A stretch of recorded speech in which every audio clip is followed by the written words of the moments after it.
এটা থেকে আমি তোমাকে প্রশ্ন করতেছি। ঠিক আছে। প্রথম কথা হচ্ছে যে এই যে সংযুক্ত আরব আমিরাত ওপেক থেকে বের হয়ে গেছে, মানে এখন সংযুক্ত আরব আমিরাত কি করবে, তার ইচ্ছে মতো তেল উত্তোলন করতে পারবে।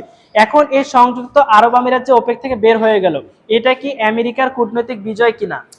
হ্যাঁ, এটা বলা যায় যে আমেরিকার কূটনৈতিক বিজয়। কেননা যখন হরমুজ প্রণালী বন্ধ ছিল এবং সংযুক্ত আরব আমিরাত ওপেক্সের সদস্য ছিল, তখন ওর উপর একটা নিষেধাজ্ঞা ছিল, মানে আন্তর্জাতিক সংস্থা থেকে, যে সে কিন্তু প্রয়োজনের অধিক বা নির্ধারণের করার অধিক পরিমাণ তেল সে কখনোই সরবরাহ করতে পারবে না। এটা আমেরিকার জন্য একটা মানে অর্থনৈতিক দিক থেকে খারাপ দিক ছিল, যেহেতু সে মানে ওপেক্সের নির্দেশনা মেনে যেহেতু অতিরিক্ত তেল দিতে পারছে না, সেহেতু আমেরিকা নিজেদের বিজনেস ঠিকমতো চালাতে পারছে না।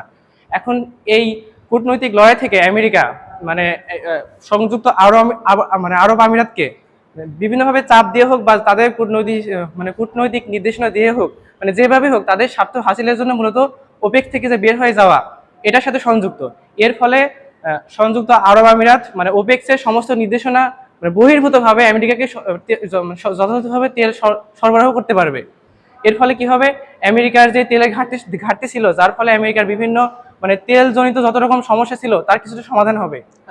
ইরানের উপর যে মানে আমেরিকার ভরসা ছিল একমাত্র, যে ইরান যদি হরমুজ প্রণালী ওপেন করে না দেয়, তাহলে কিন্তু সে সঠিক পরিমাণে তেল সরবরাহ পাবে না, অর্থাৎ তাদের ঘাটতি থেকে যাবে। কিন্তু সংযুক্ত আরব আমিরাত যদি এই ওপেক্স থেকে বের হয়ে যাওয়ার ফলে প্রতিনিয়ত তাদের ইচ্ছামতো তেল উত্তোলন করে এবং সরবরাহ দেয়, তাহলে তাদের হরমুজ প্রণালীর দিকে মানে কি একভাবে তাকায় থাকা লাগবে না, যে তাদের উপর ভরসা করা লাগবে না। তারা মানে খুব সুন্দরভাবে মানে তাদের প্রায় অধিকাংশ প্রয়োজন তাদের কি সংযুক্ত আরব